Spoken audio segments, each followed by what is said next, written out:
Hello everyone, എല്ലാവർക്കും നമസ്കാരം. Doctor Sanjana വിബിയാണ്. നമുക്കിന്ന് എസെൻഷ്യൽ അമിനോ ആസിഡ്സിനെ കുറിച്ച് പറയാം. എസെൻഷ്യൽ അമിനോ ആസിഡ് എന്ന് പറഞ്ഞിരിക്കുകയാണെങ്കിൽ നമ്മുടെ ശരീരത്തിന് വളരെ അത്യാവശ്യമായ കുറച്ചു പ്രോട്ടീൻ്റെ ഉപവിഭാഗങ്ങളാണ്, പ്രോട്ടീൻ്റെ സബ് യൂണിറ്റുകളാണ്. പ്രോട്ടീൻ വിഘടിച്ചാണ് അമിനോ ആസിഡ്സ് ഉണ്ടാവുന്നത് നമ്മുടെ ശരീരത്തിൽ. അപ്പോൾ നമ്മൾ പ്രോട്ടീൻ അടങ്ങിയ ഭക്ഷണം കഴിച്ചാലേ ഇവ നമ്മുടെ ശരീരത്തിൽ എത്തുകയുള്ളൂ. അപ്പോൾ എസെൻഷ്യൽ അമിനോ ആസിഡ് നമ്മുടെ ശരീരത്തിന് സ്വന്തമായിട്ട് ഉണ്ടാക്കാൻ സാധ്യമല്ല. ഏതൊക്കെയാണ് എസെൻഷ്യൽ അമിനോ ആസിഡ്സ് നമുക്ക് നോക്കാം. Histidine, isoleucine, leucine, lysine, methionine, phenyl alanine, tryptophan, സിയോണിൻ ആൻഡ് വാലൈൻ. ഇത്രയും അമിനോ ആസിഡ്സിനെയാണ് എസെൻഷ്യൽ അമിനോ ആസിഡ്സ് എന്ന് പറയുന്നത്. ഇവ ലഭിച്ചാൽ മാത്രമേ നമ്മുടെ ശരീരത്തിലെ പ്രധാനപ്പെട്ട എല്ലാ ഫങ്ഷൻസും നടക്കുകയുള്ളൂ. അവ നമുക്ക് ഭക്ഷണത്തിൽ കൂടെ തന്നെ കിട്ടണം. അപ്പോൾ ഏതൊക്കെ ഭക്ഷണം കഴിക്കണം ഇവ കിട്ടാൻ നോക്കാം. നമ്മൾ എഗ്ഗ് കഴിച്ചാൽ തന്നെ നമുക്ക് കുറേ എസെൻഷ്യൽ അമിനോ ആസിഡ്സ് കിട്ടും. അതുപോലെ തന്നെ സോയ് പ്രോട്ടീൻസ്, വെജിറ്റബിൾ പ്രോട്ടീൻ ആണെങ്കിലും സോയ് പ്രോട്ടീൻ നല്ല പ്രോട്ടീനാണ്. പക്ഷെ അമിതമായിട്ട് കഴിക്കരുത്. എല്ലാ ദിവസവും സോയ് പ്രോട്ടീൻ എടുക്കരുത്. ചില ആൾക്കാർ സോയ് പ്രോട്ടീൻ എടുക്കേണ്ടതില്ല, പ്രത്യേകിച്ചും പെരി മെനോപോസൽ സ്റ്റേജിലുള്ളവരും ഫൈബ്രോയിഡ് ഉള്ള സ്ത്രീകൾ. അവർക്ക് സോയ് പ്രോട്ടീൻ അത്ര റെക്കമെൻഡഡ് അല്ല, കാരണം അതിൽ ഫൈറ്റോ ഈസ്ട്രജൻസ് കൂടെ ഉണ്ട്. പക്ഷെ ബാക്കി എല്ലാവർക്കും സോയ് പ്രോട്ടീൻ എടുക്കാം, വളരെ നല്ലതാണ്. അതുപോലെ മെനോപോസ് കഴിഞ്ഞവർക്കും സോയ് പ്രോട്ടീൻ എടുക്കാം. കാരണം ഒരു സ്റ്റഡി കാണിക്കുന്നത് ഈ ഒരു പ്രീ മെനോപോസ് അല്ലെങ്കിൽ പെരി മെനോപോസ്, ആ ഒരു മെനോപോസിനോട് അടുപ്പിച്ച് വരുന്ന സമയങ്ങളിൽ സോയ് പ്രോട്ടീൻ എടുക്കുകയാണെങ്കിൽ അത് നമ്മുടെ നാച്ചുറൽ ഈസ്ട്രജനുമായിട്ട് ഈ ഫൈറ്റോ ഈസ്ട്രജൻ കോമ്പീറ്റ് ചെയ്യും എന്നാണ് ഒരു പഠനം കാണിക്കുന്നത്. അങ്ങനെ ഒരു സ്റ്റഡി ഉള്ളത് കൊണ്ട് ഒരുപാടൊന്നും സോയ് പ്രോട്ടീൻ എടുക്കണ്ട. നമ്മൾ സാധാരണ വല്ലപ്പോഴും ഒക്കെ സോയാബീൻ, അതുപോലെ തന്നെ സോയ് ചങ്ങൊക്കെ നമുക്ക് ഭക്ഷണത്തിൽ യൂസ് ചെയ്യുന്നത് തെറ്റുമില്ല. നിരന്തരമായിട്ട് എടുക്കണ്ട. പക്ഷെ നിരന്തരമായിട്ട് നമുക്ക് എടുക്കാൻ പറ്റുന്ന മറ്റു പ്രോട്ടീൻസ് ഏതൊക്കെയാന്ന് പറഞ്ഞുതരാം. അവ പയറുവർഗ്ഗങ്ങളാണ് പ്രധാനമായിട്ടും. കടല, ചെറുപയർ, അതുപോലെ വൻപയർ, അങ്ങനെ പല ടൈപ്പ് കടലാവർഗ്ഗങ്ങൾ, ചിക്ക് പീസ്, വെള്ളക്കടല, ഇതൊക്കെ വളരെ നല്ലതാണ്. നിലക്കടല, ഇവയെല്ലാം നമ്മുടെ ശരീരത്തിൽ വേണ്ടത്ര എസെൻഷ്യൽ അമിനോ ആസിഡ്സ് എത്തിക്കും. പിന്നെ അനിമൽ പ്രോട്ടീൻസ് പ്ലാന്റ് പ്രോട്ടീൻസിനേക്കാളും സുപ്പീരിയർ ആണ്. കാരണം ഈ എസെൻഷ്യൽ അമിനോ ആസിഡ്സ് എല്ലാം കൂടുതലുള്ളത് അനിമൽ പ്രോട്ടീൻ എന്ന് പറയുമ്പോൾ എഗ്ഗ്, മിൽക്ക്, ഡയറി പ്രോഡക്ട്സ്, അതുപോലെ നമുക്ക് മീറ്റിലും നന്നായിട്ട് എസെൻഷ്യൽ അമിനോ ആസിഡ്സ് ഉണ്ട്. പക്ഷെ റെഡ് മീറ്റ് കുറയ്ക്കുക. മറ്റു മീറ്റ്സ് എല്ലാം, ലീൻ മീറ്റ് എല്ലാം നല്ലതാണ്. റെഡ് മീറ്റ് അമിനോ ആസിഡ്സ് എല്ലാം ഉണ്ട്. പക്ഷെ എന്താ കുഴപ്പമെന്ന് വെച്ചാൽ റെഡ് മീറ്റിന് മറ്റ് ഹെൽത്ത് റിസ്ക്സ് ഉണ്ട്. അതായത് ഗ്യാസ്ട്രോ ഇൻറ്റെസ്റ്റിനൽ ക്യാൻസേഴ്സ്, പ്രത്യേകിച്ച് റെക്ടൽ ക്യാൻസേഴ്സ് എല്ലാം കൂട്ടാനുള്ളൊരു പ്രവണത റെഡ് മീറ്റിന് ഉണ്ട്. അപ്പം അതിൻ്റെ കൺസംഷൻ കുറയ്ക്കാം. മറ്റ് ചിക്കൻ അങ്ങനെയുള്ള ലീൻ മീറ്റ് എല്ലാം കഴിക്കുന്നത് വളരെ നന്നായിരിക്കും. അനിമൽ പ്രോട്ടീൻസിലാണ് മെയിൻലി ഈ എസെൻഷ്യൽ അമിനോ ആസിഡ്സ് ഒക്കെ ഉള്ളതെന്ന് മനസ്സിലാക്കുക. പിന്നെ നമ്മൾ എടുക്കുന്ന പ്രോട്ടീൻ്റെ എമൗണ്ടും വളരെ പ്രധാനമാണ്. നമ്മുടെ ആക്ടിവിറ്റി ലെവലും വെച്ച് നോക്കുമ്പോൾ നമ്മൾ പ്രത്യേകിച്ച് വലിയ വലിയ എക്സസൈസ് ഒന്നും ചെയ്യുന്നില്ല.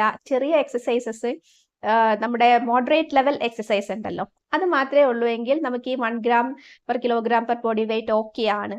പക്ഷെ അതിനപ്പുറത്തേക്ക് നമ്മൾ എൻഡ്യൂറൻസ് ട്രെയിനിങ് ചെയ്യുകയാണെങ്കിൽ, അതായത് സ്വിമ്മിങ്ങും അതുപോലെ റണ്ണിങ്ങും സൈക്ലിങ്ങും ഒക്കെയാണ് ഈ എൻഡ്യൂറൻസ് സസ്റ്റെയിൻഡ് ആക്ടിവിറ്റി. നമ്മൾ തുടർച്ചയായിട്ട് കണ്ടിന്യൂസ് ആയിട്ട് ചെയ്യുന്ന ആക്ടിവിറ്റീസിനെയാണ് സസ്റ്റെയിൻഡ് ആക്ടിവിറ്റി അഥവാ എൻഡ്യൂറൻസ് ട്രെയിനിങ് എന്ന് പറയാം. അപ്പോൾ നമ്മുടെ കാർഡിയാക് ഹെൽത്തിനും മെറ്റബോളിക് ഹെൽത്തിനും വളരെ ഇമ്പോർട്ടൻ്റ് ആണ്. ലൈഫ് സ്റ്റൈൽ ഡിസീസസ് ഒക്കെ ഉള്ളവർക്ക് നമ്മളത് പറയാറുണ്ട്.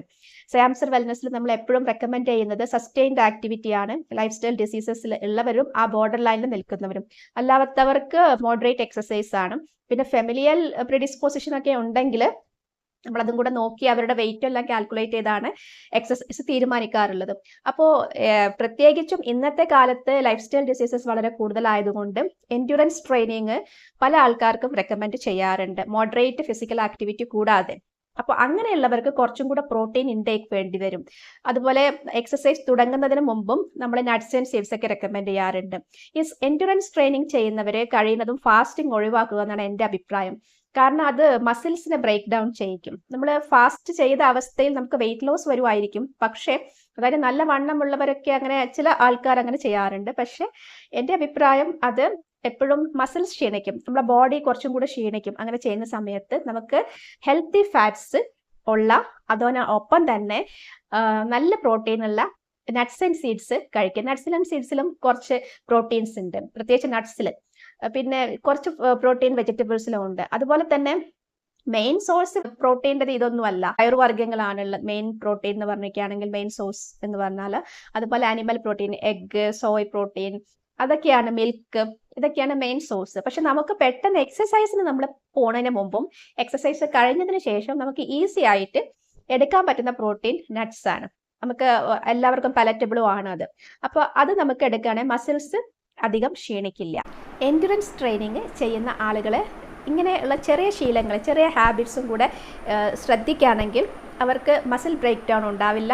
അതുമാത്രമല്ല, മെറ്റബോളിക് ഹെൽത്തും കാർഡിയാക് ഹെൽത്തും ഒക്കെ മെച്ചപ്പെടും. പിന്നെ സ്ട്രെങ്ത് ട്രെയിനിങ് ചെയ്യുന്ന ആളുകളാണെങ്കിൽ പ്രോട്ടീൻ്റെ അളവ് കുറച്ചും കൂടി കൂട്ടണം. ഇപ്പോൾ എൻഡ്യൂറൻസ് ട്രെയിനിങ് ആണെങ്കിൽ നമ്മൾക്കൊരു 1.2 മുതൽ 1.5 വരെ മതിയാകും. അപ്പോൾ ഇതിലും കൂടുതൽ സ്ട്രെങ്ത് ട്രെയിനിങ് ചെയ്യുന്ന ആൾക്കാർക്ക് 1.5 മുതൽക്ക് 1.6, 1.9 വരെ നമുക്ക് പ്രോട്ടീൻ ഇൻടേക്ക് വളരെ നല്ലതാണ്. കാരണം നമ്മൾ എത്ര വെയിറ്റ് എടുക്കുന്നു എന്നുള്ളത് വളരെ ഇമ്പോർട്ടൻ്റ് ആണ്. വളരെ കൂടുതൽ നേരം നമ്മൾ സ്ട്രെങ്ത് ട്രെയിനിങ് ചെയ്യുന്നുണ്ടെങ്കിൽ അതിനനുസരിച്ച് നമ്മുടെ പ്രോട്ടീൻ്റെ എമൗണ്ടും ഹോൾ ഗ്രെയിൻസ്, അതായത് ഹെൽത്തി കാർബിൻ്റെ എമൗണ്ടും, അതുപോലെ ഹെൽത്തി ഫാറ്റ്സ്, നട്ട്സിലൊക്കെയുള്ള ഫാറ്റ്സ് ഹെൽത്തി ഫാറ്റ്സ് ആണ്, അതുപോലെ ഫിഷിലുള്ള ഫാറ്റ് ഹെൽത്തി ഫാറ്റ് ആണ്. ഇതെല്ലാം ഭക്ഷണത്തിൽ നമ്മൾ ബാലൻസ് ചെയ്യണം. അല്ലെങ്കിൽ നമ്മുടെ മസിൽ ക്ഷീണിക്കും. നമുക്ക് പെട്ടെന്ന് തന്നെ ആ ക്ഷീണം നമ്മുടെ മുഖത്തും നമ്മുടെ ശരീരത്തിലും ഒക്കെ അനുഭവപ്പെടും. ഞാൻ പേഴ്സണലി ഒരു കാര്യം പറയാം. നമ്മൾ എക്സസൈസ് ഈ ഡംബെല്ലും റെസിസ്റ്റൻസ് ബാൻഡ്സ് അതുപോലെ ജിമ്മിലുള്ള എക്യുപ്മെന്റ്സ് ഒക്കെ യൂസ് ചെയ്ത് ചെയ്യുന്ന ആൾക്കാരാവുമ്പം ചെയ്യുന്ന സമയത്തല്ല അവർ ആ ഒരു ക്ഷീണം അറിയുന്നത്. അത് പിന്നീട് നൈറ്റിലാണ് മെയിൻലി. നമ്മൾക്ക് സാധാരണയിൽ കവിഞ്ഞ ദാഹവും അതുപോലെ തന്നെ നമുക്ക് ഒരു പറഞ്ഞറിയിക്കാനാവാത്ത ക്ഷീണവും അനുഭവപ്പെടും. നമ്മുടെ സ്കിന്നിലൊക്കെ അത് റിഫ്ലക്റ്റ് ചെയ്യും. അത് എന്തുകൊണ്ടാണെന്ന് വെച്ചാൽ പ്രോട്ടീൻ കുറയുന്നത് കൊണ്ടാണ്, കാർബും കുറയുന്നത് കൊണ്ടാണ്. നമുക്ക് ഈ എനർജി, എക്സസൈസ് ചെയ്യാനുള്ള എനർജിക്ക് നമുക്ക് കാർബ് വേണം. പക്ഷെ ഒരു നിശ്ചിത എമൗണ്ട്, അതിൻ്റെ റേഷ്യോ എന്ന് പറഞ്ഞാൽ 3:1 ആണ്. അതായത് കാർബ് ടു പ്രോട്ടീൻ റേഷ്യോ 3:1 അല്ലെങ്കിൽ 4:1 എന്നാണ് പറയുന്നത്. അപ്പോൾ ഇത് നമ്മൾ ശ്രദ്ധിക്കേണ്ട ഒരു കാര്യമാണ്, പ്രത്യേകിച്ച് സ്ട്രെങ്ത് ട്രെയിനിങ് ചെയ്യുന്നവരും. ഒട്ടും കാർബ് നമ്മൾ കഴിക്കാതിരിക്കുന്നത് ശരിയല്ല. ഹെൽത്തി കാർബ് കഴിക്കുക, പക്ഷെ അത് നമ്മൾ സാധാരണ കഴിക്കുന്ന എമൗണ്ടിൽ എന്തായാലും എത്തില്ല കാർബ്. അതായത് പലരും അമിതമായിട്ട് ഉണ്ണുന്നവരാണ്. അത് നമുക്ക് അത്രയും ഹെൽത്തി ആയിട്ടുള്ളൊരു കാർബല്ല. നമുക്ക് അതിന് പകരം ഹോൾ ഗ്രെയിൻസ് യൂസ് ചെയ്യാം. അങ്ങനെ ചെയ്യുകയാണെങ്കിൽ കുറെ കൂടെ നമുക്ക് ബെറ്റർ ആയിട്ട് വെയിറ്റും മാനേജ് ചെയ്യാം, അതുപോലെ തന്നെ നമ്മുടെ മസിൽസിന്റെ ഹെൽത്തും മാനേജ് ചെയ്യാം. പ്രോട്ടീൻ നിശ്ചിത എമൗണ്ടിൽ തീർച്ചയായിട്ടും ഉണ്ടായിരിക്കണം സ്ട്രെങ്ത് ട്രെയിനിങ് ചെയ്യുന്ന സമയത്ത്. ശ്രദ്ധിക്കുക. കാരണം കാർബ് നമ്മൾക്ക് കംപ്ലീറ്റ് ആയിട്ട് അവോയ്ഡ് ചെയ്തിട്ട് സ്ട്രെങ്ത് ട്രെയിനിങ് ചെയ്യരുത്. കാർബ് വളരെയധികം വെട്ടിക്കുറയ്ക്കാനും പാടില്ല. ഇതിനൊരു റേഷ്യോ ഉണ്ട്, 3:1 ആണ് കാർബ് ടു പ്രോട്ടീൻ റേഷ്യോ.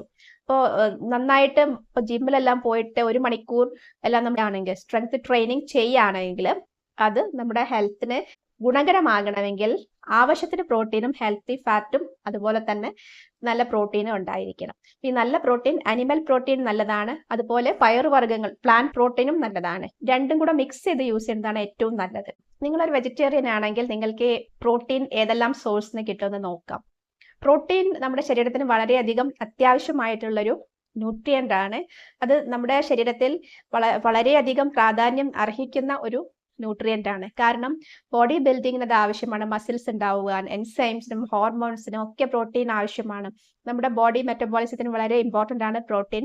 നമ്മുടെ സെൽ ഡിവിഷനും സെൽ ഫോർമേഷനും ഒക്കെ അത്യാവശ്യമാണ് പ്രോട്ടീൻ. അപ്പോൾ ഒരു വെജിറ്റേറിയന് എന്തെല്ലാം ഭക്ഷണം കഴിക്കുകയാണെങ്കിൽ പ്രോട്ടീൻ കിട്ടും നോക്കാം. ഒരിക്കലും പ്ലാന്റ് പ്രോട്ടീൻ കംപ്ലീറ്റ് പ്രോട്ടീൻ എന്ന് പറയാൻ പറ്റില്ല. എസെൻഷ്യൽ അമിനോ ആസിഡ്സ് ശരീരത്തിൽ കിട്ടേണ്ടതുണ്ട്.